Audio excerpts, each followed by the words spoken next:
Hello everyone, welcome to the 25 series.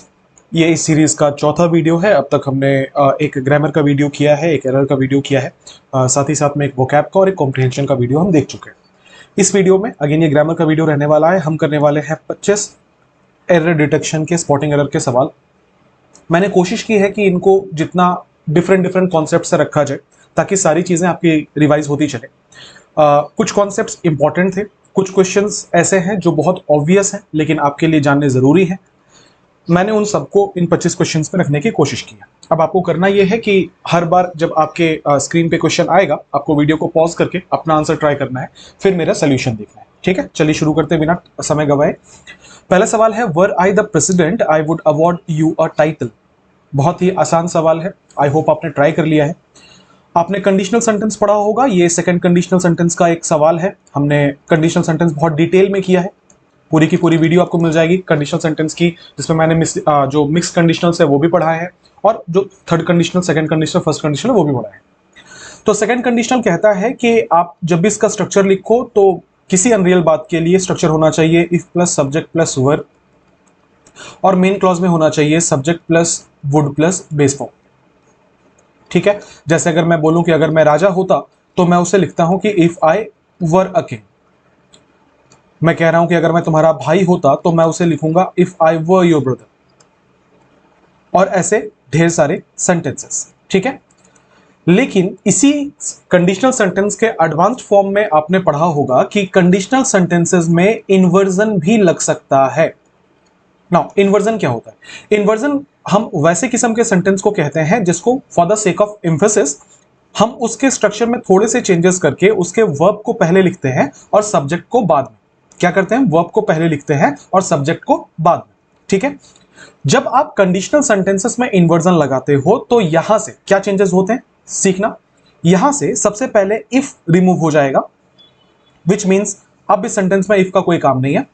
उसके बाद हम ये वर्ब वाले पोर्शन को, जो कि यहां का वर्ब था, इसे उठा के पहले करेंगे और सब्जेक्ट को उठा के बाद में करेंगे। मतलब अगर मुझे इस सेंटेंस में इन्वर्जन लगाना होगा तो मैं इसे लिखूंगा were I a king and it will convey the same meaning जो if I were a king convey कर रहा था। ठीक है, तो मीनिंग में कोई बदलाव नहीं होगा, लिखने के तरीके में केवल बदलाव होगा। If I were your brother को हम लिख सकते हैं were I your brother and so. मैंने क्या बोला, मैं फिर से दोहरा रहा हूं, ये जो स्ट्रक्चर है, ये स्ट्रक्चर और ये स्ट्रक्चर जो मैं वर वाला लिख रहा हूं, दोनों सेम बात है। पहले वाले को हमने इफ से स्टार्ट किया क्योंकि वो एक नॉर्मल स्ट्रक्चर है। सेकंड वाले को हमने इफ वर से स्टार्ट किया क्योंकि उसमें इन्वर्जन लगा है। ठीक है, अब अगर सेम कॉन्सेप्ट को हम ऊपर वाले क्वेश्चन पे अप्लाई करें तो यहां जहां लिखा था कि वर आई द प्रेसिडेंट, क्या मैं उसको लिख सकता हूं ऐसे, if I were the president? बिल्कुल लिखा जा सकता है। अच्छा, आगे क्या लिखा हुआ था कि I would award your title, तो लिख देता हूं मैं वैसा ही, I would award your title, है ना। अब जरा कंपेयर कर लो तो इन दोनों स्ट्रक्चर को इफ होना चाहिए है, सब्जेक्ट होना चाहिए है, वर होना चाहिए है, आगे ऑब्जेक्ट की का प्लेस है, उसके बाद मेन क्लॉज में सब्जेक्ट होना चाहिए है, वुड होना चाहिए है, बेस फॉर्म होना चाहिए है। कहीं कोई एरर है क्या? नहीं। इसका मतलब हमारा आंसर क्या हो जाएगा? हमारा आंसर होगा ऑप्शन नंबर 4, नो एरर। ठीक है, यहां से आपको यह सीखने को मिला कि अगर स्ट्रक्चर वर से स्टार्ट हो तो इसे गलत मत मान लेना, ये एक्चुअली इन्वर्जन का कॉन्सेप्ट है। अच्छा, थोड़ा सा और मैं एक चीज टच करता चलो, अगर इन्वर्जन की बात उठी है तो थर्ड कंडीशन में भी इन्वर्जन लगता है। थर्ड कंडीशन में जब होगा तो स्ट्रक्चर हमेशा स्टार्ट होता है हैड से, हैड प्लस सब्जेक्ट से। जैसे अगर मैं बोलूं कि इफ यू हैड इन्फॉर्म्ड, तो उसका जब इन्वर्जन बनेगा तो हो जाएगा हैड यू इन्फॉर्म्ड। ठीक है, तो जैसे इसमें वर उठकर आगे आया, थर्ड कंडीशन में हैड उठकर आगे आता है। आगे बढ़ेंगे क्वेश्चन नंबर 2 पर। लिखा है the patient died despite he had received the best medical help. आइए सेंटेंस को अलग अलग कर लेते हैं। द पेशेंट यहां का सब्जेक्ट है, डाइड यहां का वर्ब है, डिस्पाइट, डिस्पाइट आपने पढ़ा होगा कि डिस्पाइट और इंस्पाइट ऑफ, ये दोनों प्रीपोजिशंस होते हैं, राइट। इन दोनों से एसोसिएटेड एक रूल है, आपको याद आ रहा होगा कि डिस्पाइट के बाद कभी भी ऑफ का इस्तेमाल नहीं किया जाता। ये वाला एसएससी बार बार पूछती है, डिस्पाइट के बाद ऑफ लगा के देगी, आपको पता होना चाहिए डिस्पाइट अपने बाद ऑफ नहीं लेता और इंस्पाइट बिना ऑफ के नहीं आता। ठीक है, एनीवेज हमारे क्वेश्चन से कंसर्न नहीं है ये रूल, बस आया तो मैंने बता दिया। तो क्या लिखा है कि द पेशेंट डाइड, पेशेंट क्या था? सब्जेक्ट था, डाइड क्या था? वर्ब था, डिस्पाइट क्या था? प्रीपोजिशन था। लिखा है कि ही हैड रिसीव्ड, ही क्या है? सब्जेक्ट है, हैड क्या है? हेल्पिंग वर्ब है। रिसीव्ड क्या है? मेन वर्ब है। इसका मतलब ये अपने आप में क्लॉज है। क्या मैं इसे क्लॉज बोल सकता हूं? हाँ जी बोल सकता हूं। सब्जेक्ट प्लस वर्ब का कॉम्बिनेशन। क्या रिसीव करने की बात हो रही थी? द बेस्ट मेडिकल हेल्प, सबसे अच्छी जो मेडिकल हेल्प है वो रिसीव करने की यहां पे बात हो रही थी। तो ये क्या हो जाएगा? ऑब्जेक्ट हो जाएगा, राइट। तो सेंटेंस क्या बना कि the patient died despite he had received the best medical help. Patient जो है उसका देहांत हो गया इसके बावजूद कि उसको सबसे अच्छी मेडिकल हेल्प मिली। ये इसका हिंदी मतलब है। अब आते हैं इंग्लिश में कि क्या ये सेंटेंस ग्रामेटिकली करेक्ट था? करेक्ट नहीं था। क्यों नहीं था? मैं आपका ध्यान लेके जाऊंगा एक रूल के ऊपर जिसको मैंने प्रीवियस वीडियो में भी कवर किया था और ऑलमोस्ट सारे वीडियोस में मैं कवर करता हूं। हर प्रीपोजिशन अपने बाद कोई ना कोई ऑब्जेक्ट लेता है। ये ऑब्जेक्ट या तो एक नाउन होता है, या तो एक प्रोनाउन होता है, या एडवांस स्ट्रक्चर में एक नाउन क्लॉज होता है। ठीक है, noun phrase not clause, noun phrase होता है। ठीक है, कहने का मतलब यह है कि हर प्रीपोजिशन अपने बाद कोई ना कोई ऑब्जेक्ट लेता है। ये ऑब्जेक्ट नाउन या प्रोनाउन वगैरह हो सकता है। अभी मैंने आपको समझाया था कि डिस्पाइट एक प्रीपोजिशन है। तो अगर हम डिस्पाइट को लिख रहे हैं सेंटेंस में तो क्या इसके बाद हम ही हैड रिसीव्ड लिख सकते हैं? क्योंकि अगर हमने ये लिख दिया ही हैड रिसीव्ड, इसका मतलब हमने एक पूरा पूरा क्लॉज यहां लिख दिया। फॉर एग्जाम्पल मैं कह रहा हूं, समझने की कोशिश करना, मैं कह रहा हूं he failed despite hard work, या he failed despite he worked hard. ये दोनों सेंटेंस में से आपको कौन सा लग रहा है सेंटेंस करेक्ट होना चाहिए? चेक करना। डिस्पाइट प्रीपोजिशन है, इसके बाद कोई नाउन चाहिए। देखो नाउन यहां लिखा है, मतलब ये प्रीपोजिशनल फ्रेज बन सकता है। प्रीपोजिशन उसके बाद उसका नाउन, ये तो ग्रामर अलाउ करता है। आ जाइए आगे। He failed subject plus verb, despite preposition, एक नाउन प्रोनाउन चाहिए था। आपने क्या लिखा है? ही वर्कड हार्ड। ही है सब्जेक्ट, वर्कड है वर्ब। इसका मतलब आपने इस तरफ भी सब्जेक्ट प्लस वर्ब लिखा है। तो क्या यहां पे कोई कंजंक्शन नहीं होना चाहिए था? क्योंकि कंजंक्शन क्या करता है? सब्जेक्ट प्लस वर्ब को सब्जेक्ट प्लस वर्ब के साथ कनेक्ट करता है। आपने पढ़ा होगा कि कंजंक्शन का काम होता है दो चीजों को कनेक्ट करना आपस में। इसका मतलब यहां जहां पे हमने ये लिखा है कि डिस्पाइट ही वर्कड हार्ड, ये डिस्पाइट का यूज गलत है। क्यों गलत है? क्योंकि डिस्पाइट एक प्रीपोजिशन है, इसकी कैपेसिटी में नहीं है कि ये दो क्लॉज को कनेक्ट कर पाए, ये कंजंक्शन का काम कर पाए, इसके ये कैपेसिटी में नहीं है। क्या यही काम हम ऊपर नहीं करा रहे थे? ऊपर भी देखना, इधर लिखा था the patient died subject plus verb, he had received subject plus verb. इसका मतलब ये भी एक क्लॉज था और ये भी एक क्लॉज था। अगर मैं अलग पेन से मार्क करूं तो ये भी अपने आप में क्लॉज है और ये भी अपने आप में क्लॉज है। अगर ये दोनों के दोनों आपस में क्लॉज हैं तो बताना ये सेंटेंस यहां पे डिस्पाइट का यूज गलत नहीं होगा क्या? ये तो प्रीपोजिशन था, इसके कैपेसिटी में था ही नहीं कि दो चीजों को जोड़ पाए। यहां पे हमें कोई कंजंक्शन चाहिए। इसका मतलब इस सेंटेंस में एरर कहां पर है? अगर कोई आपसे पूछे तो देखिए साहब, एरर है इसके सेकंड पार्ट में। कहां एरर है? एरर है सेकंड पार्ट में। ठीक है, अब इसको रेक्टिफाई कैसे कर सकते हैं, इसको सुधार कैसे सकते हैं, उसके बारे में मैं थोड़ा डिटेल में बात करना चाहता हूं। देखो हम इसे कैसे सुधार सकते हैं। सबसे पहले मैंने बोला यहां कंजंक्शन की जरूरत है, तो आप अपने मन से कोई भी कंजंक्शन लगा सकते हैं। मुझे यहां ऑल्दो ठीक लग रहा है तो मैं ऑल्दो लगा रहा हूं। ऑल्दो मतलब होता है जबकि। तो क्या लिखा होता? पेशेंट का देहांत हो गया जबकि उसे बहुत अच्छा मेडिकल हेल्प मिला था। तो लिखा है कि the patient died although he had received the best medical help. ये एक रेक्टिफिकेशन हो सकता है। इसका दूसरा रेक्टिफिकेशन ये भी हो सकता है कि डिस्पाइट को यहीं छोड़ देते हैं, इसके साथ छेड़छाड़ नहीं करते। हम ये क्लॉज को ही चेंज कर सकते हैं क्या? हालांकि ये प्रीफरेबल नहीं का पूरा पूरा क्लॉज चेंज करो, पर रेक्टिफिकेशन फिर भी हो सकता है क्योंकि सेकंड पार्ट में एरर है। आपसे वो पार्ट पूछा है, हमारा आंसर तो ऑब्वियस है कि 2 में है। अब सुधारने की अगर मैं बात करूं तो मैं इसको ऐसे भी तो लिख सकता हूं, डिस्पाइट को एक ऑब्जेक्ट ही तो चाहिए। चलो इसको एक ऑब्जेक्ट दे देते हैं रिसीविंग के फॉर्म में। यहां रिसीव की स्पेलिंग गलत थी। डिस्पाइट के साथ हमने क्या लगा देना है? रिसीविंग लगा देना है। उससे क्या हो जाएगा देख लो, उससे हो ये जाएगा कि ये एक प्रीपोजिशन था, इस प्रीपोजिशन को एक ऑब्जेक्ट चाहिए था। आपको मैंने पहले भी पढ़ाया है कि अगर ऑब्जेक्ट ना मिले और उसकी जगह कोई वर्ब मिल रहा हो तो आप उस वर्ब के आगे आईएनजी लगा के उसको जेरेंट बना दो। जेरेंट बना देने से ये नाउन बन जाएगा और ये सेटिस्फाई हो जाएगा। तो इस सेंटेंस को हम ऐसे भी तो लिख सकते थे कि the patient had died despite receiving the best medical help. ये सेंटेंस फिर भी सही होता। तो आप इसको दोनों तरीके से सुधार सकते थे। आप या तो ऑल्दो लगा सकते थे या तो आप डिस्पाइट रिसीविंग लगा सकते थे। कंप्लीटली अप टू यू, आप क्या लगाना चाहते हैं। आंसर हमारा जो है, answer option number 2। I hope question number 2 भी क्लियर है। बढ़ेंगे क्वेश्चन नंबर 3 पर। बहुत ही सिंपल कॉन्सेप्ट है। लिखा है one of my friend has gone to Canada. ये वाला बहुत बार रिपीट होता है इसलिए मैंने इसको रखा है, हालांकि कॉन्सेप्ट तो बहुत आसान है। देखो वन ऑफ के बाद का क्या होता है कि वन ऑफ के बाद जो नाउन आप यूज करोगे ना, ये नाउन हमेशा प्लूरल होना चाहिए। ठीक है। और अगर आपने वन ऑफ को सेंटेंस का सब्जेक्ट बना के लिखा है तो ऐसे केस में उसके साथ जो वर्ब होगा ये वर्ब सिंगुलर होगा। इस बात का ध्यान रखेंगे कि ये सेंटेंस का सब्जेक्ट होना चाहिए, ठीक है। तो वन ऑफ के बाद जो है वो नाउन हमेशा प्लूरल होगा। ये केस किसी भी हिसाब से हमेशा हमेशा अप्लाई होता है कि नाउन जो होगा इसके बाद का वो हमेशा हमेशा क्या होगा, हाँ, नाउन जो होगा इसके बाद का वो हमेशा क्या होगा, वो हमेशा प्लूरल होना चाहिए, ठीक है। लेकिन ये जो वर्ब के सिंगुलर होने की बात है ये तभी अप्लाई होता है जब वन ऑफ सेंटेंस का सब्जेक्ट हो। मैं दिखाऊंगा दोनों केसेस, पहले ये समझ लेते हैं। मैंने क्या बोला, वन ऑफ के बाद का नाउन प्लूरल होगा, वर्ब सिंगुलर होगा। आइए जरा ऊपर चेक करते हैं। लिखा है कि one of my friends, one of my friend, सही बोल गया मैं। लिखा है कि वन ऑफ माई फ्रेंड, सही होगा क्या? नहीं हो सकता। क्यों नहीं हो सकता? आपने वन ऑफ लिखा है यहां पे, इसके बाद नाउन क्या आ रहा है, नाउन आ रहा है फ्रेंड, तो इस नाउन का प्लूरल होना जरूरी है। क्या होना जरूरी है? प्लूरल होना जरूरी है। तो हम क्या करेंगे, वन ऑफ माई फ्रेंड को वन ऑफ माई फ्रेंड्स कर लेंगे। तो हमारा आंसर कौन सा है? हमारा आंसर है ऑप्शन नंबर ए। यहां पे फ्रेंड नहीं होगा, इसके जगह पे फ्रेंड्स होना चाहिए। आंसर है ऑप्शन नंबर 1। अगर आप आगे चेक करोगे तो देखना वर्ब लिखा हुआ है हैज गॉन, ठीक है। हैज सिंगुलर, जैसा मैंने बोला वर्ब सिंगुलर होगा, और उसके बाद क्या लिखा हुआ है, गॉन। हैज के बाद क्या लगता है, V3 लगता है। आगे इसका कंटिन्यूएशन होगा सेंटेंस का। तो क्या लिखा, one of my friend has gone, one of my friends होना चाहिए, has gone to Canada.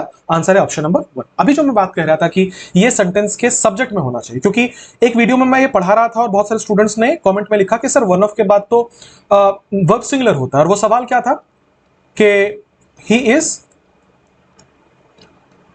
One of the players who have been selected. तो अब क्या होता है कि देखो बच्चे रट लेते हैं रूल्स। अब बच्चों ने रट लिया कि वन ऑफ रहेगा तो नाउन प्लूरल होना चाहिए। ऐसे केस में वो ये कह रहे हैं कि यहां पे हैव नहीं होगा, यहां पे हैज होना चाहिए। दो बातें, पहला ये कि वन ऑफ के बाद वर्ब तभी सिंगुलर हो सकता है ना अगर वन ऑफ सब्जेक्ट हो। यहां क्या वन ऑफ सब्जेक्ट है, देखो तो ही यहां का सब्जेक्ट है, इज यहां का लिंकिंग वर्ब है। इसका मतलब वन ऑफ द प्लेयर्स यहां पे सब्जेक्ट कॉम्प्लीमेंट है।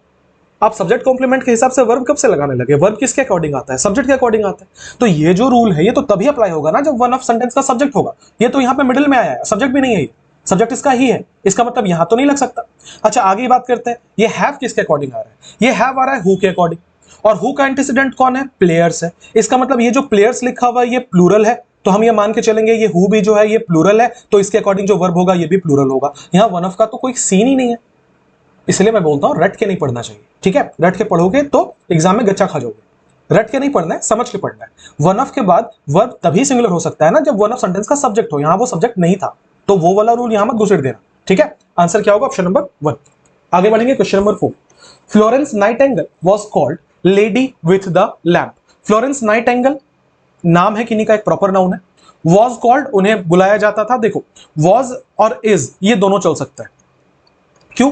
अगर मैं ये कह रहा हूं कि उन्हें आज भी बुलाया जाता है, जैसे महात्मा गांधी को आज भी फादर ऑफ द नेशन कहते हैं, तो हम उन्हें वहां पे इज भी लगा सकते हैं, हम वॉज भी लगा सकते हैं। वॉज क्यों लगा सकते हैं? अगर मैं मान लो ये कह रहा हूं कि आजादी के पहले उन्हें बुलाया जाता था, तो वॉज भी सही है। तो ये दोनों कंटेक्स्ट सही है। आप इज कॉल्ड भी बोल सकते हो, वॉज कॉल्ड भी बोल सकते हो। अच्छा इसके बाद कॉल्ड क्यों लिखा हुआ है, जरा ये वाला कॉन्सेप्ट भी समझ लेते हैं। किसी भी सेंटेंस में अगर आपको बी के बाद V3 दिख जाता है, मैंने बहुत एक्सटेंसिवली इसको अपने वीडियोस में कवर किया है, बी के बाद V3 किसी भी सेंटेंस में अगर आपको दिख जाता है, और ये बी का मतलब क्या है? बी का मतलब है बी हो गया, इज हो गया, एम हो गया, आर हो गया, वॉज हो गया, वर हो गया, बिन हो गया, बीइंग हो गया।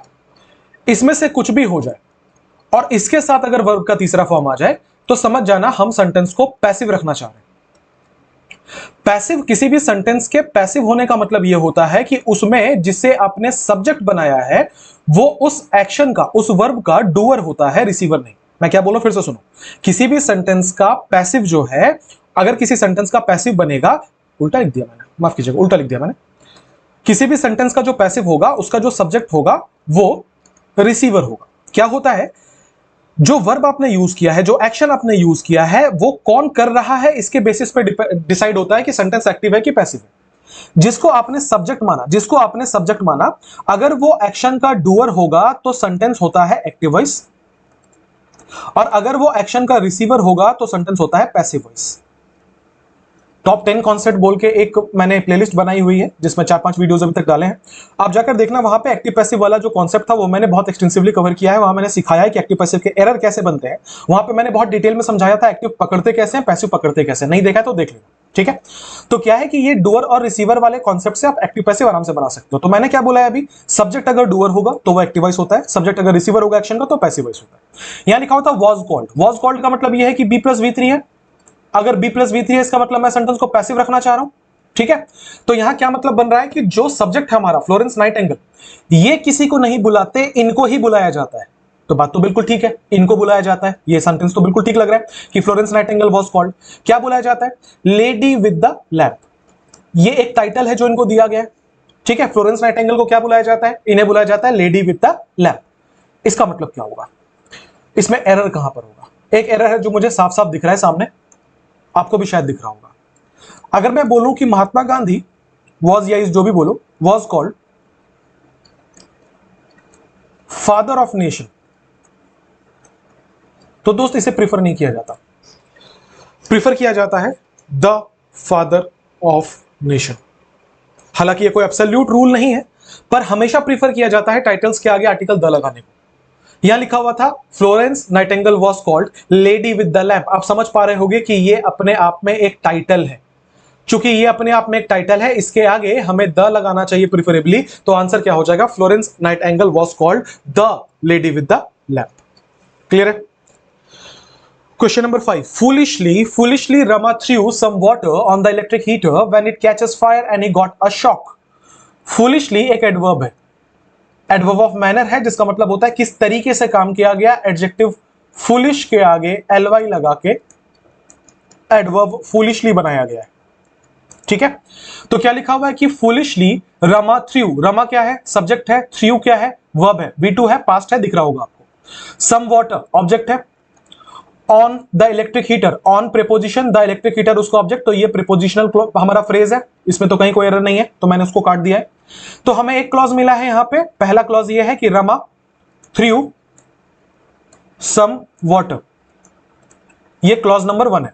आगे बढ़ेंगे, व्हेन कंजंक्शन होता है, इट कैचेस फायर। इट क्या है, सब्जेक्ट है, कैचेस क्या है, वर्ब है, फायर क्या है, ऑब्जेक्ट है।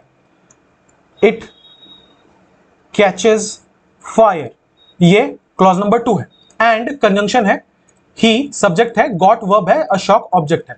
तो तीसरा क्लॉज इसमें आया है, ही got a shock.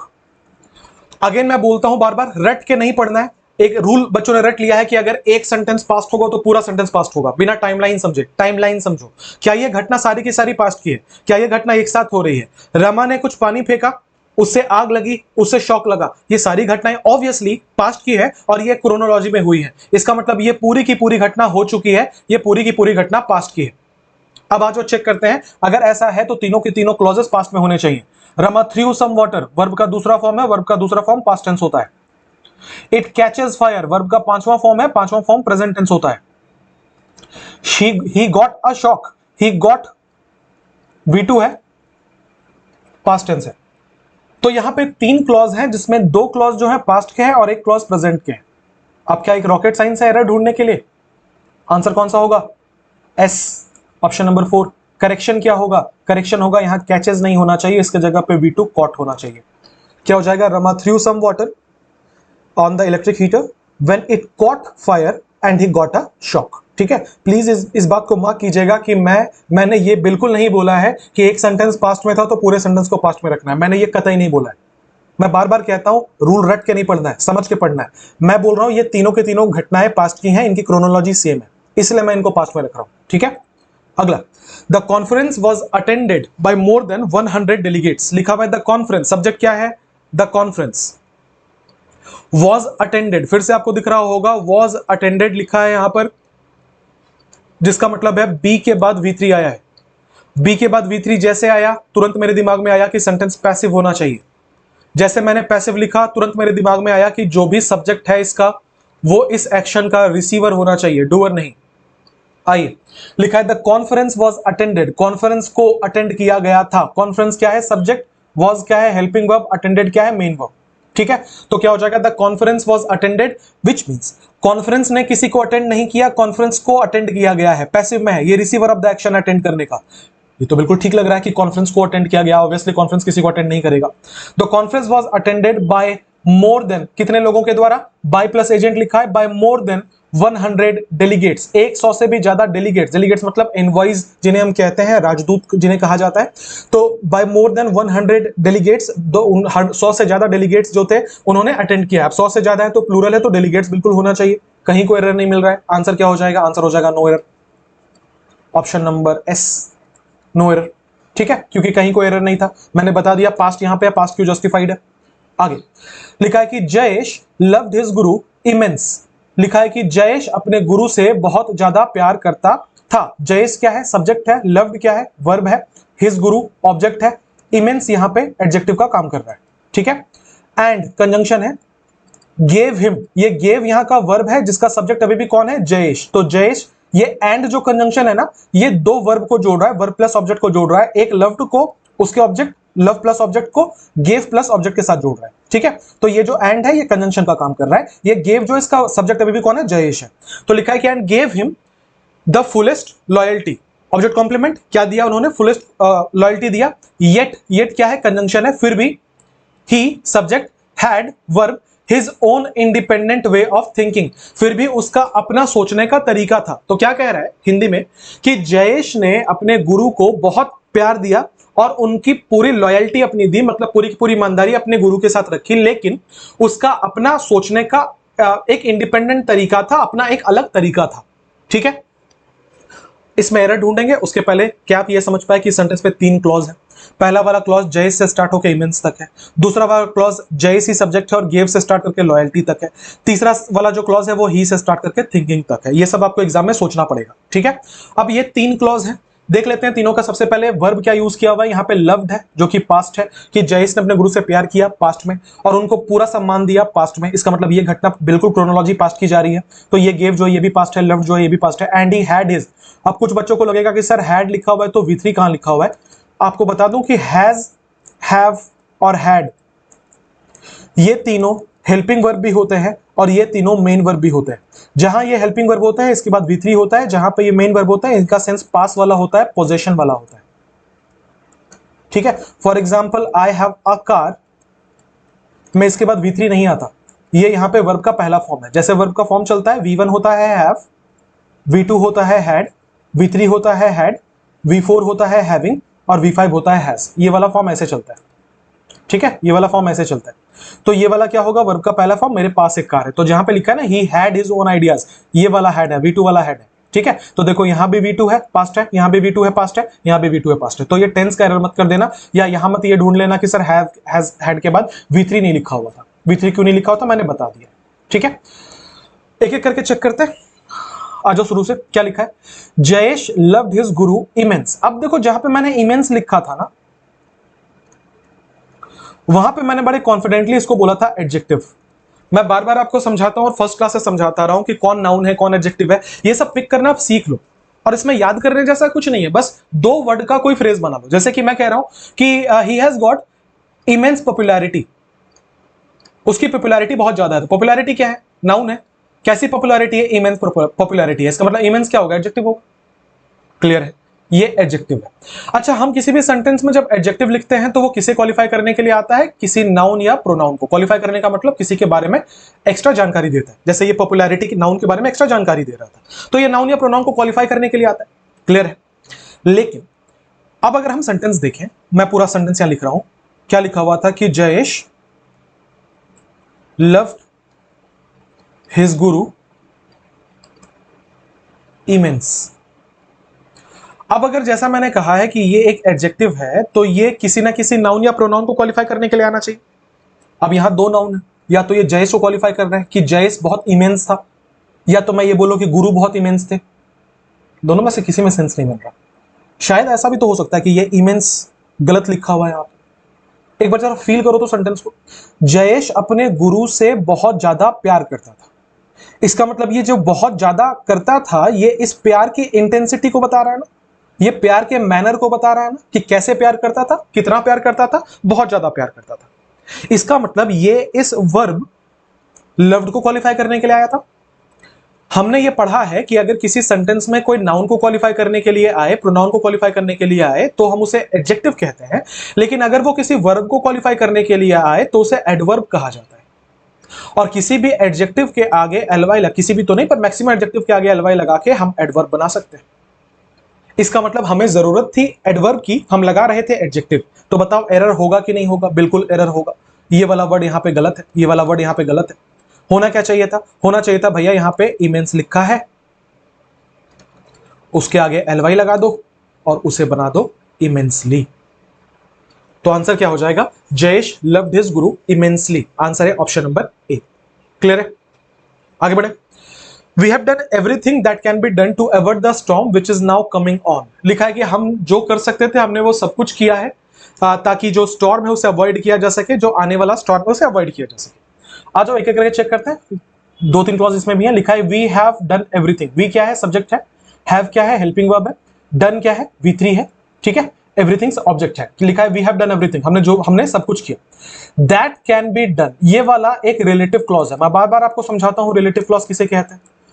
Relative clause हम लोग एक ऐसे क्लॉज को कहते हैं जो सबसे पहले एडजेक्टिव का काम करता है और दूसरा ये स्टार्ट होता है हु के साथ, विच के साथ, दैट के साथ, हुम के साथ, हुज के साथ, ऐसे रिलेटिव प्रोनाउंस के साथ। यहां दैट आया है, ठीक है, इसका मतलब ये रिलेटिव क्लॉज होगा। किसे क्वालिफाई करने के लिए आया? कौन से नाउन के लिए? ये आया है प्रोनाउन एवरीथिंग के लिए। वी हैव डन एवरीथिंग, हमने सब कुछ किया। दैट कैन बी डन, जो किया जा सकता था। इसका मतलब क्या किया जा सकता था? जो भी किया जा सकता था। तो ये किसके लिए आया? एवरीथिंग के लिए आया। यहां कहीं एरर है क्या? दैट कैन बी डन लिखा है, मतलब model plus B plus V3 है, इसका मतलब पैसिव वॉइस है। तो हम क्या कह रहे हैं? एवरीथिंग कुछ करेगा कि एवरीथिंग जो किया जा सकता था? ऑब्वियसली एवरीथिंग जो किया जा सकता था, तो पैसिव में होना चाहिए था, पैसिव में। तो यहां से यहां तक कोई एरर नहीं, हमने चेक कर लिया पूरा। टू एवर्ट, एवर्ट मतलब होता है टालना, जो किया जा सकता था किस विषय में? टालने के लिए। किसे टालने के लिए? टू अवर्ट द स्टॉर्म, जो स्टॉर्म था उसे टालने के लिए। कौन सा storm? Which is coming now. फिर से देखना, ये वाला एक क्या बोल रहा हूं, रिलेटिव क्लॉज। रिलेटिव क्लॉज है या नहीं है? क्या होगा? विच इज नाउ कमिंग ऑन। फिर से ये रिलेटिव क्लॉज है। कैसे पता चला? विच से स्टार्ट है, किसके लिए आ रहा था? स्टॉर्म के लिए आ रहा था, इस नाउन को क्वालिफाई करने के लिए आ रहा था। हम बोल रहे हैं स्टॉर्म को अवर्ट करना। कौन से स्टॉर्म को? जो आ रहा है, जो अब आ रहा है। तो क्या लिखा हुआ है? विच इज किसके लिए आ रहा है? स्टॉर्म के लिए। ये भी सिंगुलर, ये भी सिंगुलर।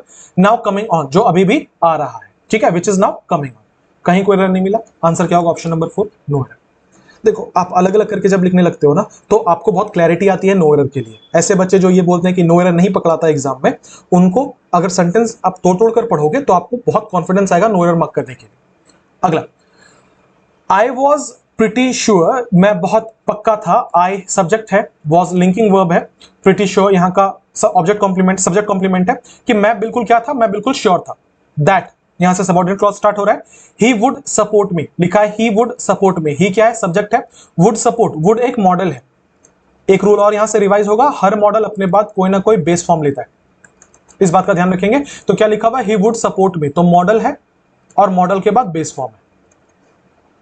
तो क्या लिखा हुआ? ही वुड सपोर्ट मी, वो मुझे सपोर्ट करेगा। आई वॉज प्रिटी श्योर, मैं बिल्कुल श्योर था कि वो मुझे सपोर्ट करेगा। ही would support me for changing, क्या किस चीज में सपोर्ट करेगा? बदलने में। क्या बदलने में? फॉर एक प्रीपोजिशन है। अभी मैंने थोड़ी देर पहले समझाया था कि प्रीपोजिशन के बाद अगर कोई वर्ब आया तो वो जेरेंड होना चाहिए। जेरेंड का मतलब है वो आईएनजी में होना चाहिए। तो देखो यहां चेंजिंग लिखा हुआ है। क्या चेंज करने को? The old age and static structure. क्या चेंज करने को? स्ट्रक्चर चेंज करने को। कैसा स्ट्रक्चर? उसके लिए एक कंपाउंड एडजेक्टिव यूज किया गया है, age, old and static. Age, old और स्टैटिक स्ट्रक्चर को चेंज करने के लिए किसका? Of our organisation. Of preposition, उसके लिए ऑब्जेक्ट आया ऑर्गेनाइजेशन। तो देखो यहां से लेके यहां तक तो कोई एरर नहीं है, ये बात हमने मार्क कर लिया है। आई वॉज प्रिटी श्योर, मैं बिल्कुल श्योर था, यहां पे भी कोई एरर नहीं है। That he would support me, model के बाद बेस फॉर्म होना चाहिए, वो भी लिखा हुआ है। तो यहां तक तो कोई एरर नहीं है। अब या तो आंसर नो एरर है या तो आंसर यहां पर। अब देखते हैं क्या एरर है। जिन बच्चों को नहीं पता लिख लेना नोट डाल के, सपोर्ट इन डूइंग समथिंग। किसी चीज में किसी के साथ देने को सपोर्ट इन डूइंग समथिंग कहा जाता है। क्या कहा जाता है? Support in doing something. यहां क्या लिखा हुआ था? Support for changing, which is incorrect. For changing नहीं होगा, सपोर्ट इन चेंजिंग होगा। तो करेक्ट आंसर ये है, I was pretty sure that he would support me in changing the old age and static structure. आप ऐसा भी कर सकते हैं कि he would support me to change, ठीक है, बट इन चेंजिंग को प्रीफर कीजिएगा, राइट। आंसर क्या होगा? आंसर है ऑप्शन नंबर आर, यहां पे इन चेंजिंग होना चाहिए। इस बात को नोट कर लेना, फिक्स प्रीपोजिशन है, support somebody in doing something. आगे बढ़ेंगे, अगले सवाल। अकॉर्डिंग टू वन सर्वे, एक सर्वे के हिसाब से, अकॉर्डिंग टू एक फ्रेज है जिसका मतलब होता है किसी चीज के अनुसार, वन सर्वे उसका ऑब्जेक्ट है, according to one survey only those forests, forests यहां का सब्जेक्ट है, only those forests which were not, यहां से रिलेटिव क्लॉज स्टार्ट हो रहा है, क्या लिखा हुआ है? विच वर नॉट, ठीक है। अच्छा, which were not under village management, ये एक पूरा का पूरा रिलेटिव क्लॉज है, कहां से लेके कहां तक? विच से लेके मैनेजमेंट तक। तो हमारा मेन सेंटेंस क्या है? ये तो प्रीपोजिशन प्लस ऑब्जेक्ट है। हमारा मेन सेंटेंस है ओनली दोज फॉरेस्ट सकम फ्रॉम फायर्स, ये हमारा मेन सेंटेंस है। ये जो साथ में आया है which were not under village management, ये रिलेटिव क्लॉज है। कौन से नाउन के लिए आया है? ये फॉरेस्ट के लिए आया है। मैं क्या कह रहा हूं? केवल जंगल है वो आग में झुलसे। कौन से जंगल? जो विलेज मैनेजमेंट के अंडर नहीं थे। तो ये जो लगा के मैं बोल रहा हूं ना, ये इस फॉरेस्ट को क्वालिफाई करने के लिए आ रहा है कि कौन से जंगलों की बात हो रही है, वैसे जंगल जो अंडर विलेज मैनेजमेंट नहीं थे, ठीक है। तो यहां क्या लिखा? विच वर नॉट। अब सवाल दिमाग में आएगा, ये वर क्यों आ रहा है? देखो, वर आ रहा है सब्जेक्ट विच के लिए, और विच आ रहा है अपने एंटीसीडेंट फॉरेस्ट्स के लिए। आपको दिख रहा होगा फॉरेस्ट प्लूरल है, क्योंकि ये प्लूरल है इसलिए यहां पे वर आया है, तो यहां कोई एरर नहीं है, ठीक है। यहां एरर नहीं है। विच निर्जीव चीजों के लिए इस्तेमाल होता है, फॉरेस्ट निर्जीव चीज है, कोई एरर नहीं है। वर बिल्कुल सही है, कोई एरर नहीं है। नॉट अंडर विलेज मैनेजमेंट, कोई एरर नहीं है। सकम्ड फ्रॉम फायर्स, अब देख लो एरर कहां पर है। लिखा है यहां पे सकम्ड फ्रॉम फायर्स। किसी चीज का खराब हो जाना उसको सकम्ड कहा जाता है। अब इसके साथ एक फिक्स प्रीपोजिशन आता है, नोट कर लीजिएगा अगर नहीं पता है तो, सकम्ड टू, ये फिक्स प्रीपोजिशन आता है। आपने बहुत बार सुना होगा किसी का एक्सीडेंट हो गया, later he was succumbed to death, तो सकम्ड के बाद टू लगता है। यहां क्या लिखा हुआ था? Succumbed from fires. आंसर होगा ऑप्शन नंबर आर, करेक्शन है सकम्ड टू होना चाहिए था। क्लियर है? यहां फ्रॉम हटा के यहां टू कर दीजिएगा, आंसर सही है। आगे बढ़ेंगे। While Mahendra was away on a long official tour, his office received an important letter which was marked urgent. लिखा हुआ है कि जबकि महेंद्र जो था वो अवे था, मतलब महेंद्र जो है वो एक ऑफिशियल टूर पे कहीं गया हुआ था, ठीक है। While कंजंक्शन है, महेंद्र यहां का सब्जेक्ट है, was away यहां का वर्ब है। Away on a long official tour, on preposition, उसके लिए ऑब्जेक्ट आया है टूर, ठीक है। तो क्या लिखा हुआ है? जब महेंद्र जो था वो कहीं दूर गया हुआ था एक टूर पे, हिज ऑफिस सब्जेक्ट है, रिसीव वर्ब है, एन इंपॉर्टेंट लेटर ऑब्जेक्ट है, which was marked urgent. Again देखो यहां पे विच जो लिखा हुआ है, विच वॉज मार्क्ड, ये रिलेटिव क्लॉज है, विच वॉज मार्क्ड ये रिलेटिव क्लॉज है, ठीक है। किसके लिए आ रहा है? इसका एंटीसीडेंट कौन है? लेटर। लेटर क्या था? सिंगुलर था, तो ये वॉज क्या होगा? सिंगुलर होगा, ठीक है। ये किसके लिए आ रहा है? लेटर के लिए, एक इंपॉर्टेंट लेटर आया। कौन सा लेटर? जो मार्क्ड अर्जेंट था, ठीक है। मैं उस लेटर को अलग से डिस्टिंक्ट कर रहा हूं कि वो वाला लेटर की बात कर रहा हूं जिसमें मार्क्ड अर्जेंट था। इसका मतलब ये जो लिखा हुआ है ये वाला आपके लिए रिलेटिव क्लॉज का काम करेगा, इस लेटर नाउन को क्वालिफाई करने के लिए आएगा, ठीक है। यहां तक बात क्लियर होगी। अब देख लेते हैं इसका टाइमलाइन क्या है। लिखा हुआ while Mahendra was away, Mahendra जब बाहर गया था। हिज ऑफिस रिसीव, बात को समझना, हिज ऑफिस रिसीव, ठीक है। अब देखो, अगर मैं प्रेजेंट पास्ट को छोड़ भी दूं, मान लेते हैं 1 मिनट के लिए कि आप एग्जाम में नहीं पकड़ पाए कि ये वाला पास्ट होना चाहिए था, आपने इसको प्रेजेंट में ही छोड़ा, फिर भी सब्जेक्ट क्या था? हिज ऑफिस, सिंगुलर है, बिल्कुल। वर्ब क्या है? रिसीव, प्लूरल है, क्यों? क्योंकि V1 है। तो भैया अगर ये V1 है ना, और ये वाला सिंगुलर है, तो ये कहां से करेक्ट होगा? अगर ये प्रेजेंट टेंस में भी होगा फिर भी इसको क्या होना चाहिए था? रिसीव होना चाहिए था कि नहीं होना चाहिए था? फिर भी इसको रिसीव होना चाहिए था कि नहीं होना चाहिए था? पर क्या रिसीव्स लिखा है? नहीं लिखा। इसका मतलब किसी भी हिसाब से एरर तो यहीं पे है। ये बात तो निश्चित है कि एरर आर पोर्शन में है, ठीक है। अब सवाल है सुधारेंगे कैसे? तो इसको क्या रिसीव्स कर सकते हैं? नहीं, ज्यादा अच्छा आप इसको पास्ट कर दीजिए, क्योंकि ये पूरी घटना पास्ट की है कि वो कभी गया था टूर पे, तब एक इंपॉर्टेंट चिट्ठी रिसीव हुई जिसमें अर्जेंट लिखा था। इसका मतलब ये घटना पूरी की पूरी पास्ट की है, तो करेक्शन क्या हो जाएगा? करेक्शन हो जाएगा रिसीव्ड, करेक्शन हो जाएगा रिसीव्ड। क्लियर है?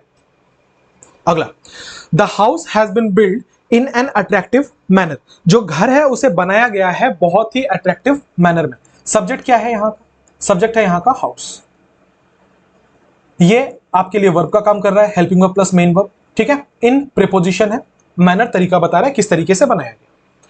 अब आप ये बताओ कि ये जो हाउस है हमारा सब्जेक्ट और ये जो वर्ब है हमारा बिल्ड, घर ने किसी को बनाया कि घर को बनाया गया? सिर्फ इतना बताना कि घर ने किसी को बनाया कि घर को बनाया गया। ऑब्वियसली घर ने किसी को नहीं बनाया, इसका मतलब ये जो हाउस है ये डूअर नहीं हो सकता है।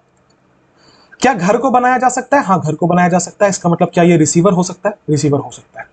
अच्छा, अगर ये डूअर नहीं है इसका मतलब सेंटेंस एक्टिव वॉइस में है क्या? नहीं, एक्टिव वॉइस में नहीं है।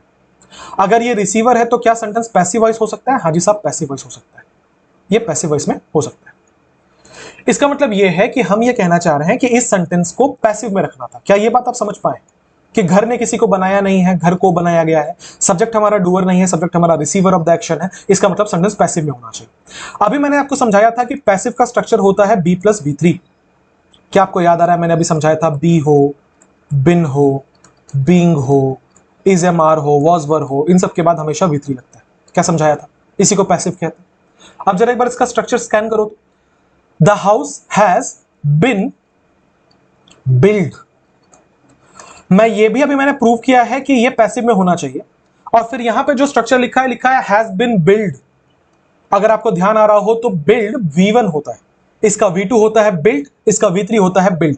जब हमें सेंटेंस में V3 चाहिए फिर हम बिल्ड कैसे लिखेंगे? एरर होगा कि नहीं होगा? 100% एरर होगा। क्या एरर होना है यहां पे? यहां पे बिल्ड नहीं होना चाहिए, इसकी जगह पे BUILT बिल्ट होना चाहिए। क्या होना चाहिए? बिल्ट होना चाहिए। तो सेंटेंस क्या बनेगा? The house has been built in an attractive manner. Answer है ऑप्शन नंबर क्यू। अगला, Sakshi wrote essay so well that her teacher was very pleased with her. लिखा है कि साक्षी ने जो ऐसे लिखा था वो इतने अच्छे तरीके से लिखा था कि उसके टीचर उससे बहुत खुश हुए। साक्षी सब्जेक्ट है, रोट वर्ब है, ऐसे ऑब्जेक्ट है। साक्षी ने क्या लिखा था? ऐसे लिखा था। कैसे लिखा था? सो वेल, इतना अच्छा लिखा। That her teacher subject was very pleased verb with her object. Sakshi ने इतना अच्छा लेटर लिखा था कि उसके जो टीचर है वो उससे बहुत ज्यादा खुश हुए थे। ठीक है। अच्छा, her teacher was very pleased, her teacher subject है, उसके लिए वाज आना चाहिए। ठीक है। उसके बाद पार्टिसिपल प्लीज्ड आया कि टीचर कैसे थे? टीचर खुश थे। ये लिंकिंग वर्ब था, ये वाला सब्जेक्ट कॉम्प्लीमेंट था। तो यहां तो कोई एरर नहीं। The teacher was very pleased, किससे खुश थे? उससे खुश थे। तो pleased with her, pleased with someone का मतलब होता है किसी से खुश होना, कोई एरर नहीं। सो के बाद दैट आता है, ये भी आपने कॉम्बिनेशन पढ़ा होगा, यहां पे भी कोई एरर नहीं। तब या तो यहां एरर है या तो नो एरर है। क्या लिखा हुआ है? साक्षी रोट ए से। मैं बोल रहा हूं कि ही इज बॉय। क्या ये सेंटेंस सही है? जो मेरे पेड बैच के स्टूडेंट्स हैं, कम से कम मैंने 20 सवाल आपको ऐसे कराए। लिखा हुआ है हिज बॉय, क्या ये सेंटेंस सही होगा? नहीं, सही नहीं हो सकता। क्यों नहीं सही हो सकता भाई साहब? जरा बात समझने की कोशिश कीजिएगा। इंग्लिश कहता है कि अगर आप किसी सेंटेंस में कोई सिंगुलर काउंटेबल नाउन यूज करें, क्या यूज करें? सिंगुलर काउंटेबल नाउन, तो आपको उसके पहले कोई ना कोई आर्टिकल जरूर इस्तेमाल करना पड़ेगा। जैसे कि ही इज बॉय में ये बॉय गिना जा सकता है, काउंटेबल है। क्या इस सेंटेंस में आपने इसको as a singular number use किया है? बिल्कुल यूज किया है। तो इंग्लिश कहती है कि ही इज बॉय नहीं हो सकता, फिर आपको नंबर सर्टेन करना पड़ता है, आपको लिखना पड़ता है ही इज अ बॉय या ही इज द बॉय, अगर आपने उसके बारे में पहले बात करी हुई है तो। अब यहां अगर हम देखें तो लिखा था साक्षी रोट ऐसे। ये ऐसे क्या है भैया? ऐसे है एक नंबर और वो यहां पे है सिंगुलर काउंटेबल नंबर में। तो बताओ एरर होगा कि नहीं होगा? 100% एरर होगा। आंसर क्या है? पी। होना क्या चाहिए यहां पे? एन ऐसे। क्या हो जाएगा? साक्षी रोट एन ऐसे सो वेल दैट, या साक्षी रोट द ऐसे सो वेल। किसी भी हिसाब से आंसर कौन सा होगा? आंसर होगा ऑप्शन नंबर 1 पी। बता दिया मैंने रीजन के साथ आपको। अगले, I told him the story in details to make him understand it fully. लिखा हुआ है कि आई टोल्ड हिम। आई क्या है? सब्जेक्ट है, टोल्ड क्या है? वर्ब है, हिम ऑब्जेक्ट है, द स्टोरी ऑब्जेक्ट कॉम्प्लीमेंट है। मैंने उसे कहा, क्या कहा? मैंने उसे स्टोरी कहा। ठीक है। एक्चुअली डाई ट्रांजिटिव, इसको ऑब्जेक्ट कॉम्प्लीमेंट बोलना ठीक नहीं होगा। इन डिटेल्स, मैंने उसको बिल्कुल डिटेल में जो है वो बताया स्टोरी को। To make, to plus base form, बिल्कुल सही है। To make him understand it fully, मैंने उसे ये बिल्कुल डिटेल में बताया ताकि वो इसे अच्छे तरीके से समझ जाए। देखो मेक और लेट जो है ना, ये दोनों के दोनों है कॉजेटिव वर्ब्स, ठीक है। और नहीं पता है तो ये नोट करके रखना कि इन दोनों के बाद, मेक और लेट के बाद बेयर इंफिनिटिव का इस्तेमाल किया जाता है। For example, he made me, अगर आपको यहां ऑप्शन दे दे he made me cry, he made me to cry, he made me crying, ऐसे केस में हमेशा आंसर करिएगा ही मेड मी क्राई। क्यों? क्योंकि मेड जो है ये पॉजिटिव वर्ब है, इसके बाद अगर कोई नॉन फाइनाइट आएगा तो हमेशा बेस फॉर्म में होना चाहिए। सेम रूल चलता है लेट के साथ, ठीक है। सेम रूल चलता है गेट के साथ कि गेट के बाद V3 होता है। For example, please get the document signed, ये गेट जो है ये भी पॉजिटिव वर्ब है। तो मैं आपको यह समझाना चाह रहा हूं कि पॉजिटिव वर्ब अगर कहीं हो तो उसके साथ एक फिक्स स्ट्रक्चर लगता है। जैसे मेक और लेट के साथ बेस फॉर्म आता है, वैसे गेट के साथ V3 आता है, ठीक है। आइए ये वाला रूल अगर हम यहां अप्लाई करें, क्या लिखा था देखना, लिखा I told him the story in details to make him, to make him. अभी मैंने क्या समझाया, यह मेक जो है ये एक पॉजिटिव वर्ब है। अगर ये वाला पॉजिटिव वर्ब है तो उसके बाद क्या होना चाहिए, to make him understand it fully, है ना। तो यहां पे मैंने क्या बोला था कि अगर आप पॉजिटिव वर्ब लिखोगे मेक तो उसके बाद बेस फॉर्म आना चाहिए। देखना अंडरस्टैंड लिखा हुआ था, इसका मतलब यहां कोई एरर नहीं। अगर यहां कोई एरर नहीं है तो to make him understand it fully हटा देते हैं। I told him the stories में तो कोई एरर था नहीं। अब या तो इन डिटेल्स जो लिखा है ये गलत है या तो नो एरर। एक यही चीज है जो हमने चेक नहीं किया, आओ जरा चेक कर ले। एक मुहावरा होता है किसी चीज को डिटेल में बताना, उसको कहा जाता है इन डिटेल। क्या कहा जाता है, इन डिटेल। यहां क्या लिखा हुआ था, इन डिटेल्स। गलत होगा कि नहीं होगा, 100% गलत होगा। आंसर क्या होना चाहिए था, इन डिटेल होना चाहिए था। मार्क कीजिएगा आंसर नंबर आर, यहां होना चाहिए था इन डिटेल। क्लियर है? आगे बढ़े question number 15। The report is candid in admitting that the investment by the government in health and family planning have eroded considerably. लिखा हुआ है कि रिपोर्ट जो था वो बहुत कैंडिड था ये एडमिट करने में। द रिपोर्ट क्या है, यहाँ का सब्जेक्ट है, इज लिंकिंग वर्ब है, कैंडिड सब्जेक्ट कॉम्प्लीमेंट है। लिखा है कि द रिपोर्ट जो है वो बिल्कुल कैंडिड था, बिल्कुल फ्रैंक था, बिल्कुल ऑनेस्ट था। किस चीज में, इन एडमिटिंग, इन एडमिटिंग। इन क्या है, प्रीपोजिशन है, इसके बाद क्या आना चाहिए, वर्ब का चौथा फॉर्म। देखो इन के बाद वर्ब का चौथा फॉर्म आया है, मतलब आईएनजी जेरेंड आना चाहिए। चौथा फॉर्म बोला ठीक नहीं होगा, जेरेंड आना चाहिए। तो क्या लिखा है कि the report is candid in admitting, हो गया। दैट कंजंक्शन, नया सेंटेंस यहां से स्टार्ट हुआ है। द इन्वेस्टमेंट सब्जेक्ट है यहां का, the investment by the government, by plus object मतलब preposition plus object, in health and family planning, in preposition, health and family planning उसका ऑब्जेक्ट, हैव क्या है, हेल्पिंग वर्ब, हैव के बाद V3 लगता है, इरोडेड कंसिडरेबली एडवर्ब है। अब जरा चेक करते हैं सेंटेंस में एरर कहां पर है। लिखा है इसमें दो क्लॉज है, पहला ये है कि the report is candid in admitting, ये पहला क्लॉज है, ठीक है। यहां कोई एरर नहीं है, रिपोर्ट सिंगुलर है उसके लिए इज आया है। सब्जेक्ट कॉम्प्लीमेंट है, कैंडिड इन के बाद प्रीपोजिशन के बाद जेरेंड आता है, यहां तक कोई एरर नहीं है। दैट कंजंक्शन है, कोई एरर नहीं है। आगे यहां से नया क्लॉज स्टार्ट हो रहा है। अच्छा, नए क्लॉज का अगर मैं आपसे सब्जेक्ट पूछूं तो सब्जेक्ट है द इन्वेस्टमेंट, उसके बाद क्या है, बाय, एक प्रीपोजिशन है, प्रीपोजिशन के बाद ऑब्जेक्ट आता है, तो bye the government, preposition plus object, in health and family planning, preposition plus object. हमने ये पूरा काट दिया है। अब अगर मैं आपसे पूछूं इसका वर्ब क्या है, तो यहां वर्ब यूज किया हुआ है हैव। अब आप मुझे बताओ इसमें एरर क्या है, इन्वेस्टमेंट सिंगुलर है या प्लूरल है? देख के लग रहा है ये वाला सिंगुलर है। अगर ये वाला सिंगुलर है तो जो वर्ब होना चाहिए वो भी क्या होना चाहिए, सिंगुलर होना चाहिए। क्या होना चाहिए, हैज। क्या लिखा है, हैव। एरर है, बिल्कुल है। आंसर क्या होगा, आर। होना क्या चाहिए, हैज इरोडेड, लिखा हुआ था हैव इरोडेड। क्लियर है क्या? अगला question number 16। The old man told his sons that there was no such thing like luck. बढ़िया सवाल है। द ओल्ड मैन सब्जेक्ट है यहां का, टोल्ड वर्ब है, हिज सन्स ऑब्जेक्ट है, ठीक है। कि ओल्ड मैन ने अपने बेटों से क्या कहा, क्या कहा, दैट आपके लिए कंजंक्शन का काम कर रहा है, सबऑर्डिनेट क्लॉज यहां से स्टार्ट हो रहा है। देयर एक डमी सब्जेक्ट होता है, वाज, नो सच थिंग, ये वाज किसके अकॉर्डिंग आया है, थिंग के अकॉर्डिंग। ये बात मैं पहले भी बता चुका हूं कि देयर से अगर सेंटेंस को सब्जेक्ट बनाओ, देयर से अगर सेंटेंस को शुरू करो तो बाद में आने वाला जो नाउन है उसके हिसाब से वर्ब लगता है। There is a king, there are many kings, ठीक है। तो क्या लिखा है कि there was no such thing, ये थिंग के लिए आया है, नाउन के लिए वाज, बिल्कुल सही है। ये भी सिंगुलर, ये भी सिंगुलर, यहां भी कोई एरर नहीं है। There was no such thing like luck, ये ना एक फिक्स्ड फ्रेज है। आप अगर रीडिंग वगैरह करते हो तो ये सारी चीजें आपको पता होती है। No such thing like luck नहीं होता, no such thing as luck होता है। ये एक मुहावरा है, एक इडियोमैटिक एक्सप्रेशन है। ये कहने का तरीका है कि दुनिया में किस्मत बोल के कुछ नहीं होती, there is no such thing as luck. ठीक है, इसका मतलब यह है कि ये वाला जो एज लिखा है ये यहां पे लाइक के फॉर्म में दिया हुआ था, जो कि हमारा एरर था।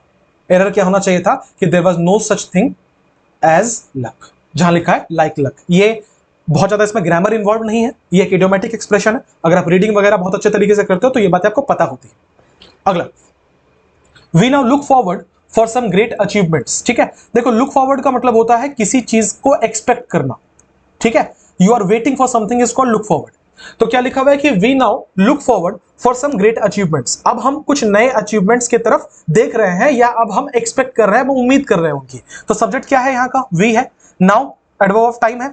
लुक क्या है? लुक यहाँ पे वर्ब का काम कर रहा है। वी प्लूरल था तो देखो लुक प्लूरल आया है, और ये अपने आप में एक कंप्लीट फ्रेज है, लुक फॉरवर्ड। ठीक है, क्या लिखा हुआ? लुक फॉरवर्ड, फॉर प्रीपोजिशन था, उसके लिए ऑब्जेक्ट क्या है? अचीवमेंट्स। ठीक है, सम ग्रेट उसके लिए डिटरमिनर का काम कर रहा है। तो क्या लिखा हुआ? We now look forward for some great achievements. Modifier का काम कर रहा है, डिटरमिनर का नहीं। So we now look forward for some great achievements which relative clause start हुआ, किसके लिए आएगा?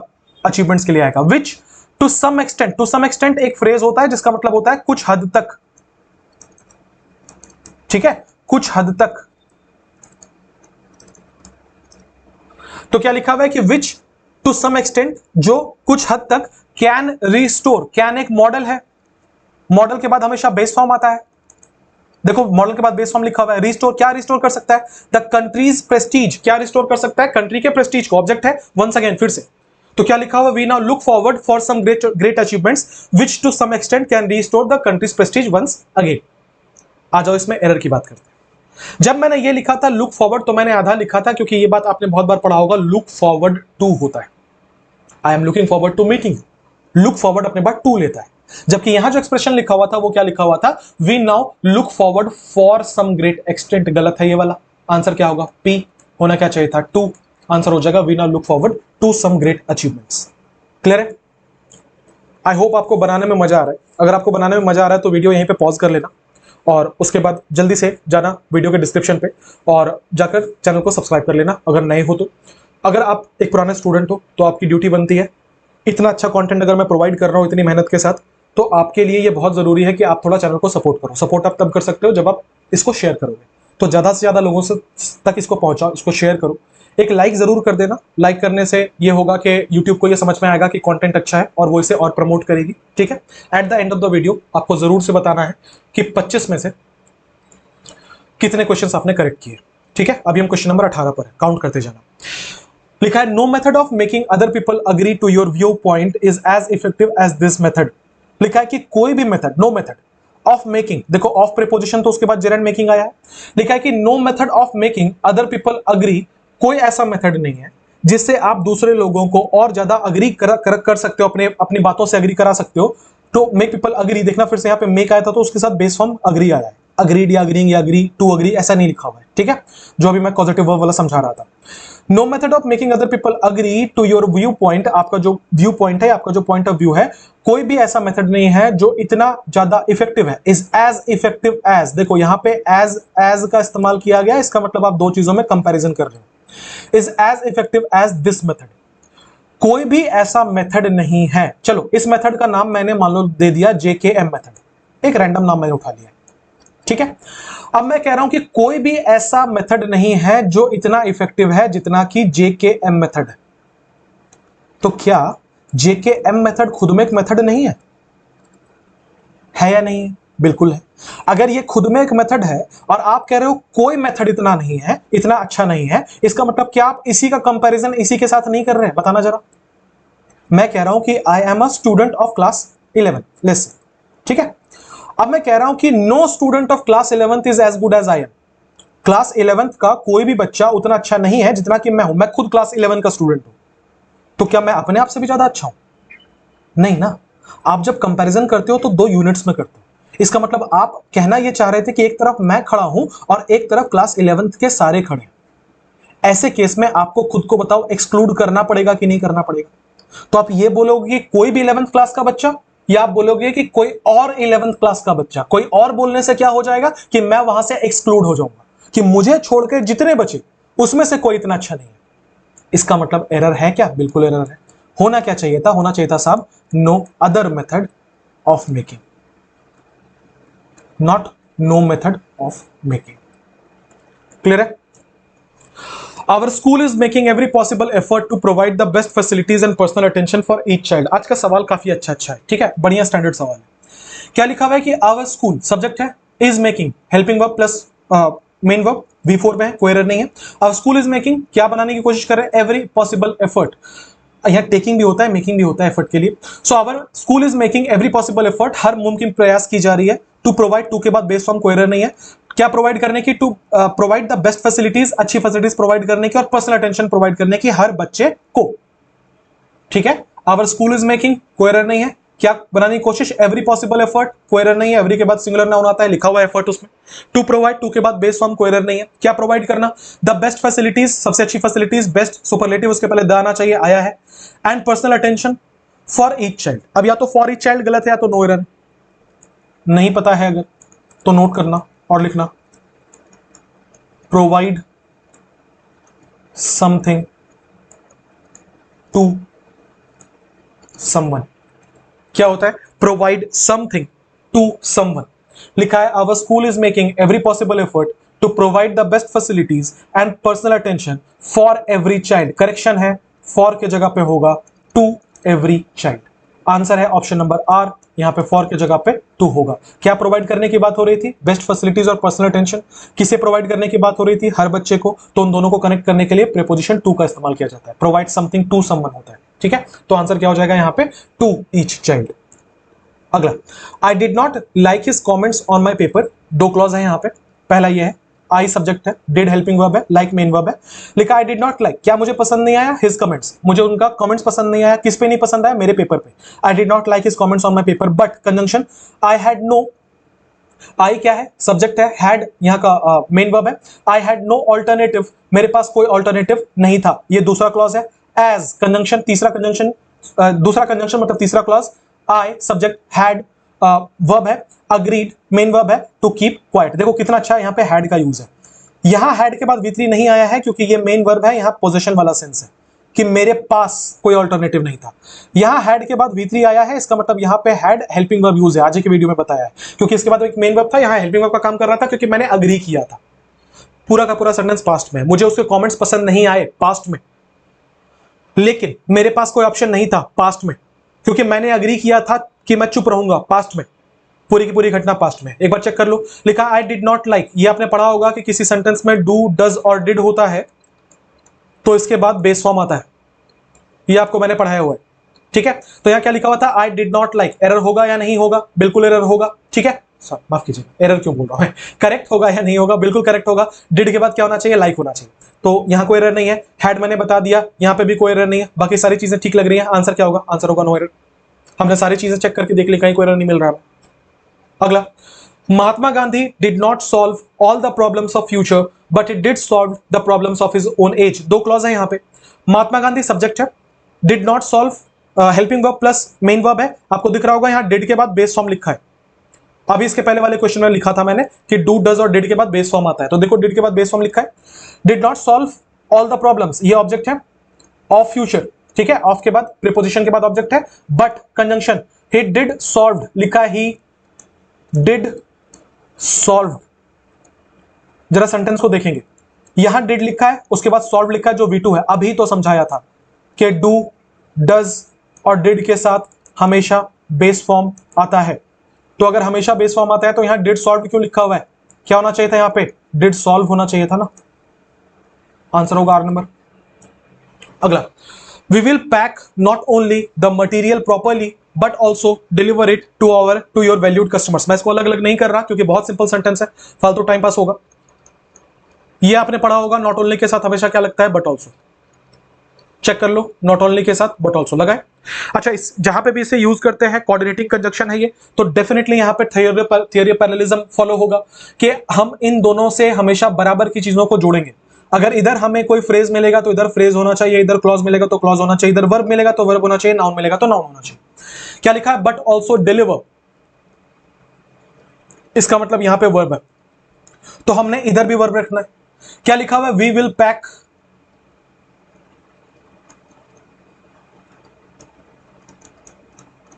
Not only the material. बोलो गड़बड़ हुआ या नहीं हुआ? गड़बड़ हुआ या नहीं हुआ? क्यों गड़बड़ हुआ भैया?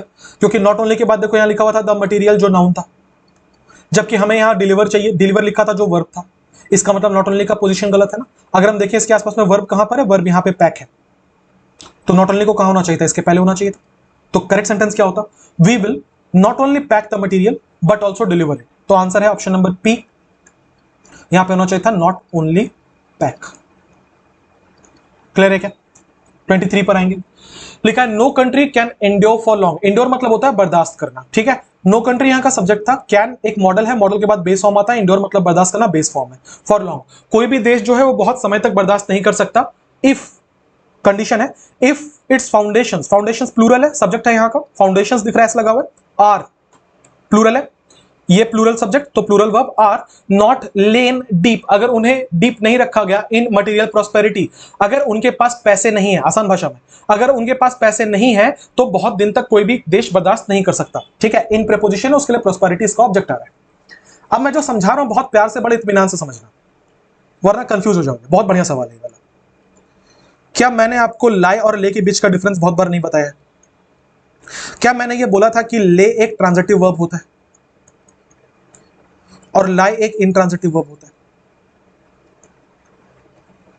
ठीक है। ट्रांजिटिव वर्ब में इसका फॉर्म क्या होता है? ले, लेड, लेड। इंट्रांजिटिव में इसका फॉर्म क्या होता है? लाई, ले, लेन। अगर आपने नोटिस किया है यहां लेन यूज्ड है, जिसका मतलब है लाई का फॉर्म यूज्ड है। अब अगर मैं जो बोलूं, अगर वो सुन के आपको मजा आ जाए तो कमेंट में जरूर बता देना। ये वाला जो क्लॉज था, its foundations are not lain deep, यहीं तक, क्या आप ये बात पकड़ पाए हैं कि ये सेंटेंस पैसिव वॉइस में? क्योंकि बात हो रही है कि इसकी आधार जो, इसका जो आधार है वो डीप नहीं होगा, इसका जो आधार है वो डीप नहीं होगा। अब एक बात बताना, क्या आधार अपने आप को डीप लेके जाएगा या आधार को डीप ले जाया जाएगा? ऑब्वियसली आधार को डीप ले जाया जाएगा। ये कोई मनुष्य नहीं है, ये कोई इंसान नहीं है जो कोई काम करेगा। मतलब जो डीप ले जाने की बात हो रही है इकोनॉमी को, वो इसके ऊपर की जाएगी। अगर हमारे सब्जेक्ट के ऊपर की जाएगी, इसका मतलब पैसिव वॉइस है। अब बोलना, क्या ये बात सुन के मजा आया कि कोई भी इंट्रांजिटिव वर्ब जीवन में कभी भी पैसिव नहीं बना सकता? क्या बोला मैंने? कोई भी इंट्रांजिटिव वर्ब जीवन में कभी भी पैसिव नहीं बना सकता। पैसिव का मतलब ही होता है जो वर्ब आपने यूज किया है वो एक्टिव होना चाहिए, वरना ही स्लीप का भी पैसिव बनता। जरा बना के देखो, ही स्लीप का बनता है क्या? नहीं। क्या आपने कभी बोला है आई वॉज स्लेप्ट? नहीं। क्यों नहीं बोला ऐसा? क्योंकि ये स्लीप जो है, ये स्लेप्ट जो है, स्लीप का फॉर्म है और ये इंट्रांजिटिव वर्ब है। इंट्रांजिटिव वर्ब को पैसिव में नहीं लिखा जा सकता। तो बच्चे फिर आपने यहां पे लेन कैसे लिखा है? लेन किसका वर्ब फॉर्म था? लेन फॉर्म था लाई का। अगर लेन फॉर्म था लाई का, इसका मतलब आपने एक इंट्रांजिटिव वर्ब को जबरन यहां पे V3 में यूज करके पैसिवाइज बना दिया। तो बताओ एरर होगा कि नहीं होगा? एरर होगा ना। आपको V3 चाहिए था और ट्रांजिटिव वर्ब चाहिए था, तो लेड लिखो ना यहां पे। आंसर क्या होगा? आंसर होगा no country can endure its if its foundations are not laid deep, not lain deep. बोलो मजा आया पढ़ के? मैंने क्या बोला है? बहुत इंपॉर्टेंट बात है, नोट करके लिख लेना। कोई भी इंट्रांजिटिव वर्ब पैसिव नहीं बना सकता। इस सेंटेंस में यहां पे लेन एक इंट्रांजिटिव वर्ब था, इसका पैसिव बना कैसे? हमें ये बात साफ साफ समझ में आ रही है कि पैसिव में लिखा है सेंटेंस, लेकिन पैसिव कैसे बनाएंगे? ये तो होता ही नहीं है इसका पैसिव। इसका मतलब हमने गलत वर्ब यूज किया है। हमने कौन सा वर्ब यूज करना था? ले, और किया कौन सा है? लाई। तो हम क्या करेंगे? उसको ले से रिप्लेस करेंगे। V3 चाहिए था, V3 लगा दिया, लेट। मजा आया? आगे बढ़े क्वेश्चन नंबर 24 पे। लिखा है कि this laboratory of physicists is equipped not only with all the state of art instruments but also with outstanding physicists. अच्छा, फिर से यहाँ पे नॉट ओनली बट ऑल्सो आया है, नॉट ओनली यहाँ है, बट ऑल्सो यहाँ, चेक कर लो। इसके बाद एक प्रीपोजिशन विद था, इसके बाद एक प्रीपोजिशन विद था, तो यहाँ पैरेललिज्म वाला तो कोई एरर नहीं है। आ जाओ चेक कर लेते हैं। This laboratory of physicist, laboratory क्या है का सब्जेक्ट है, ऑफ प्रीपोजिशन, फिजिसिस्ट उसका ऑब्जेक्ट है। सब्जेक्ट हमारा कौन है? लेबोरेटरी। लेबोरेटरी सिंगुलर है, उसके लिए इज आया है, ठीक है। इज इक्विप लिखा हुआ है, जरा बात को समझने की कोशिश करना। इज इक्विप लिखा हुआ है। अगर मैं आपको बोलूं कि आई एम टीच, तो बताओ क्या यह सेंटेंस सही होगा? नहीं हो सकता ना। क्यों नहीं हो सकता? क्योंकि देखो बी फॉर्म ऑफ वर्ब जो है उसके साथ या तो V3 लगता है या तो V4 लगता है। अगर आपने इसके साथ V3 यूज किया तो इसको पैसिव वॉइस कहा जाता है। अगर आपने इसके साथ V4 यूज किया तो उसको कॉन्टिन्यूअस टेंस कहा जाता है। पर किसी भी हिसाब से हम बी फॉर्म के बाद V1 नहीं लिख सकते, वरना आई एम टीच भी सही होता और यू आर स्लीप भी सही होता। पर ऐसा होता है क्या? नहीं होता। अब जब आप इक्विप को देखते हो तो इक्विप एक वर्ब का पहला फॉर्म है, जिसका मतलब होता है साजो सज्जा होना, किसी चीज को इक्विप करना, किसी चीज को लैश करना किसी हथियार वगैरह से। इसका V2 होता है इक्विप्ड, V3 होता है इक्विप्ड। तो सबसे पहले अगर हमसे एरर पूछा गया है तो एरर है पी पार्ट में इक्विप नहीं होगा। अब बात करते हैं सुधार कर क्या लिखेंगे। तो जरा ये देखना कि लेबोरेटरी जो है वो किसी को इक्विप करेगा कि लेबोरेटरी को इक्विप किया जाएगा। आप लेबोरेटरी में सामान रखेंगे या लेबोरेटरी कहीं सामान रखेगा? ऑब्वियसली आप लेबोरेटरी में सामान रखेंगे। अगर आप लेबोरेटरी में सामान रखेंगे इसका मतलब जो सब्जेक्ट आपने लिखा है वो काम करेगा नहीं, उसके ऊपर काम होगा। अगर इसके ऊपर काम होगा तो सेंटेंस एक्टिव में नहीं होना चाहिए, सेंटेंस पैसिव में होना चाहिए। अगर सेंटेंस पैसिव में होना चाहिए तो फॉर्म होता है बी प्लस V3। क्या होता है? Be plus V3। तो आइए भाई साहब इसको V3 में चेंज कर देते हैं। क्या होना चाहिए था? इक्विप्ड। तो सेंटेंस क्या बनेगा? This laboratory of physicist is equipped. ठीक है, not only with all state of art instruments, with preposition, instruments उसका ऑब्जेक्ट, स्टेट ऑफ आर्ट इसके लिए एडजेक्टिव का काम कर रहा है, but also with outstanding physicist, with preposition, physicist उसका ऑब्जेक्ट है, आउटस्टैंडिंग है एडजेक्टिव का काम कर रहा है। बाकी और कहीं एरर नहीं था। आंसर कौन सा होगा? Option number 1। बोलो मजा आया? फिर से रिक्वेस्ट है, अगर आपको मजा आ रहा है सेशन में, अगर आपको मैं कुछ सिखा पा रहा हूं तो प्लीज अपना फर्ज निभाना। क्या करना है? चैनल को सपोर्ट करना है। ठीक है, आपको सब्सक्राइबर्स बढ़ाने हैं, आपको वॉचर्स बढ़ाने हैं, ये सारी जिम्मेदारी आपकी है। आपको शेयर करना है जितना ज्यादा हो सके। जिस लाइब्रेरी में पढ़ते हो वहां शेयर करो, अपने कलीग्स के साथ शेयर करो, अपने को स्टूडेंट्स के साथ शेयर करो, अपने सिबलिंग्स के साथ शेयर करो, जितना ज्यादा हो सके उतना शेयर करो। 25, it's a very easy question, you are expected to solve it quickly. लिखा हुआ it's a very easy question, ये एक बहुत आसान सवाल है। यू आर एक्सपेक्टेड, ये लिखने का तरीका होता है कि तुमसे उम्मीद की जा रही है, पैसिव में है। You are expected to solve, to के बाद बेस फॉर्म होता है, कोई एरर नहीं है। To solve what? To solve it. कैसे? जल्दी, quickly. You are expected to solve it, कहीं कोई एरर नहीं है। लिखा it's a very easy question, बहुत बढ़िया सवाल है। बहुत सारे ऐसे बच्चे हैं जिनको इसके बीच में अंतर ही नहीं पता आज तक कि ये इट्स क्या होता है और इट्स क्या होता है। देखो ये जो इट्स है ना, ये एक पॉजिटिव एडजेक्टिव होता है, और ये जो इट्स है ये एक शॉर्टेड फॉर्म है इट इज का। दोनों में क्या अंतर है? जमीन आसमान का फर्क है। ये इट इज किसी जगह पे सब्जेक्ट का काम करता है, ये इट्स जो है ये चूंकि पॉजिटिव एडजेक्टिव है, इसके बाद हमें एक नाउन लगाना पड़ता है। फॉर एग्जाम्पल, ये मेरा कुत्ता है and its colour is black. मैंने जिस मोमेंट बोला इट्स, मैंने उसके तुरंत बाद क्या लगाया? कलर। कलर क्या था? नाउन। राइट? तो जहां कहीं पे भी आप इट्स लिखोगे उसके बाद आपको क्या लिखना पड़ेगा? आपको उसके बाद लिखना पड़ेगा नाउन। राइट? जबकि जहां पे आप इट्स लिखते हो, मैं बोल रहा हूं इट्स माई हाउस, ये मेरा घर है, तो यहां पे मैं एक्चुअली लिखना चाह रहा हूं इट इज माई हाउस। और फिर मैं आगे लिखूंगा इसका कलर, इट्स कलर। तो देखो इसमें और इसमें अंतर है या नहीं? यहां पे क्या लिखा होता? It's a very, it's a नहीं होगा, IT एपोस्ट्रोफी एस इट्स होगा। आंसर होगा ऑप्शन नंबर 1। यहां पे क्या होना चाहिए? It's a very easy question. Clear है क्या? इसका मतलब यह है, अगर आपको यह क्वेश्चन भी क्लियर है, कि हम 25 में से 25 सवाल देख चुके। अब आपको यह बताना है कमेंट सेक्शन में कि 25 में से आपने कितने करेक्ट किए। पहली बात, यह बहुत ज्यादा जरूरी है मेरे लिए यह देखने के लिए कि लेवल क्या रखना है क्वेश्चन का। दूसरा, आपको यह पूरा क्लास कैसा लगा। और तीसरा, क्या आप ऐसे वीडियोस और ज्यादा फ्यूचर में देखना चाहते हैं। मिलेंगे अगले वीडियो में। अपना बहुत बहुत ध्यान रखिए, पढ़ाई करते रहिए। Have a nice day everyone. Thank you for being with me.